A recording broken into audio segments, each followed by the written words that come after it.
તો આજના દિવસે બજાર આપણને એક ઘટાડા સાથે બંધ થતું જોવા મળ્યું છે। ખાસ કરીને જે કન્સોલિડેશન છેલ્લા ઘણા સમયથી ચાલી રહ્યું છે એ જ રેન્જમાં બજાર આજે બંધ થયું છે। જો નિફ્ટીની અંદર આજે એક સામાન્ય ઘટાડો આવ્યો, સેન્સેક્સમાં એક સામાન્ય ઘટાડા સાથે આપણને ક્લોઝિંગ આવતું જોવા મળ્યું છે। પરંતુ ખાસ વાત આજે નિફ્ટી બેંકની રહી કે જ્યાં આગળ 650 પોઈન્ટનો એક ઘટાડો આવ્યો છે અને 54,271 પર આજે બંધ થતું જોવા મળ્યું છે।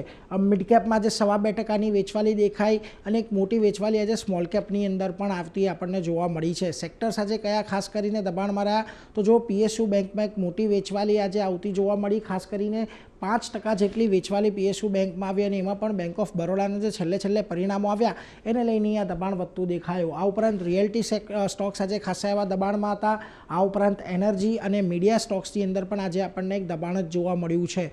નિફ્ટીના ફ્રન્ટ પરથી આજે ક્યાં વેચવાલી આવતી જોવા મળી તો જુઓ અદાણી એન્ટરપ્રાઇઝ આજે સારો એવો ઘટીને બંધ થયો છે। 2 દિવસ સારી એક તેજી જોઈ હતી, આજે થોડુંક પ્રોફિટ બુકિંગ આજે આની અંદર આવ્યું છે। આ ઉપરાંત જીઓ ફાઇનાન્સની અંદર એક મોટો ઘટાડો જોવા મળ્યો અને ઇટર્નલ અને ટ્રેન્ટ જેવા કાઉન્ટરમાં પણ આજે દબાણ તરફી જ કારોબાર આપણને જોવા મળ્યું છે।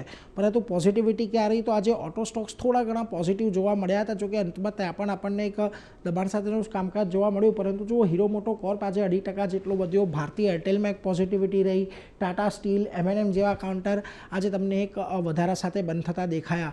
મિડકેપની અંદર આજે તમને પીએસયુ બેંકોમાં પણ એક દબાણ આવતું જોવા મળ્યું અને એમાં ખાસ કરીને જુઓ બેંક ઓફ ઇન્ડિયા લગભગ 6.25% જેટલો ઘટીને બંધ થયો છે। ગોદરેજ પ્રોપર્ટી, સુઝલોન એનર્જી આ બંનેમાં પણ એક મોટો ઘટાડો આવ્યો અને પેટીએમ પણ એક 6% જેટલો ઘટીને બંધ થયો છે।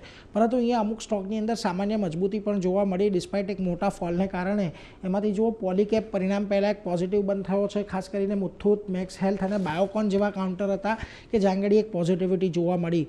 ખાસ કરીને આજે આપણે ફરી પાછા 24,400ની નીચે બંધ થયા છે, એટલે જે 24,300 24,400 વાળી રેન્જ હતા ત્યાં આવીને નિફ્ટી બંધ થયું છે। ત્યાંથી 24,200ના સપોર્ટને આવતીકાલ માટે ખાસ મહત્વનો તમારે વોચઆઉટ કરવાનો છે। જો એની નીચે જશે તો કદાચ આપણને થોડીક ચિંતા વધતી જોવા મળે, પરંતુ મોટેભાગે અત્યારે બજાર થોડીક કન્સોલિડેશનની રેન્જમાં રહે એવું જ એક અપેક્ષા બનતી દેખાઈ રહી છે।